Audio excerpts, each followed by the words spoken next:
So like I said, I'm Robert. Spoken word, it's titled Picture This. It's just my thoughts and my beliefs and stuff on our Hmong history. So I hope you guys enjoy it. Okay.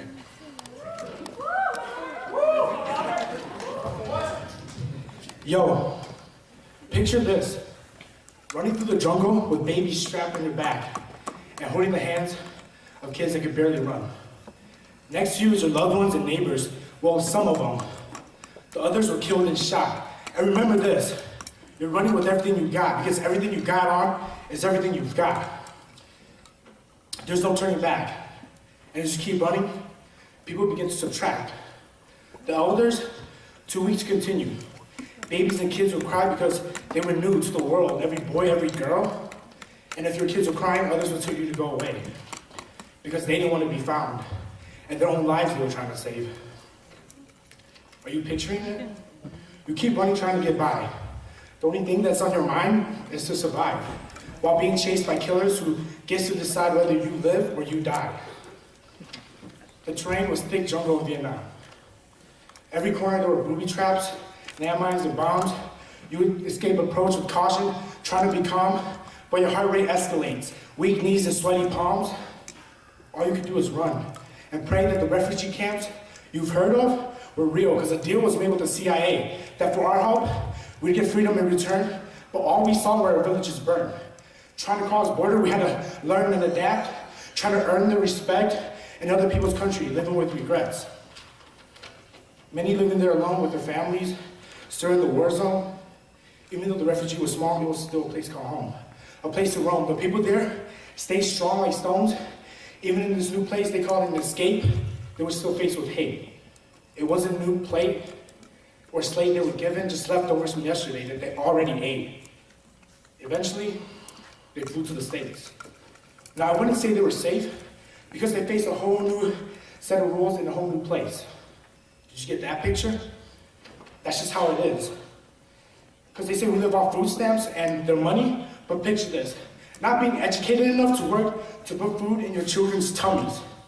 I find it funny because I'm a big dude.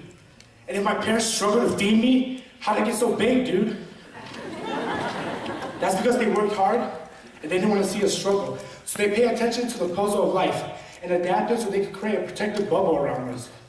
And I know we didn't have much, but they always kept me happy. And they made the struggles seem subtle. We went through unknowns like astronauts in space, but they were our space shuttles. They guided us through the darkness, and in the cold, they were there for us to cuddle. There was already enough pain in life. They protected us and gave us directions to dodge the puddles. The same puddles they faced when they first came here, back in the motherland. My mom would always tell me, "So much today now."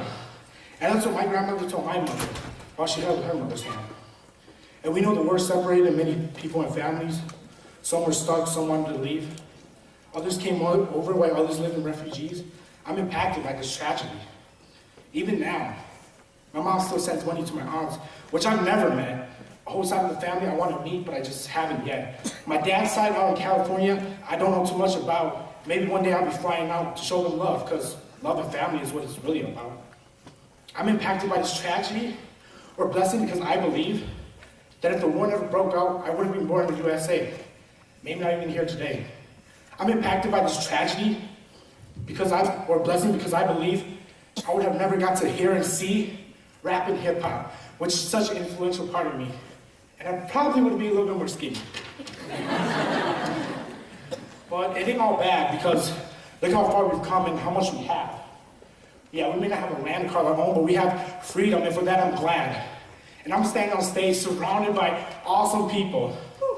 So to all my Hmong people, every brother, sister, moms and dads, every aunts, uncles, daughters, and sons, every grandparents and cousins you've ever had, remember to stay strong like we did 60 years ago and never fall. Remember to be thankful to your elders, because without them we wouldn't be here at all. And remember your history and preserve your culture no matter how small. So don't clap for me. You guys are the ones that deserve this applause.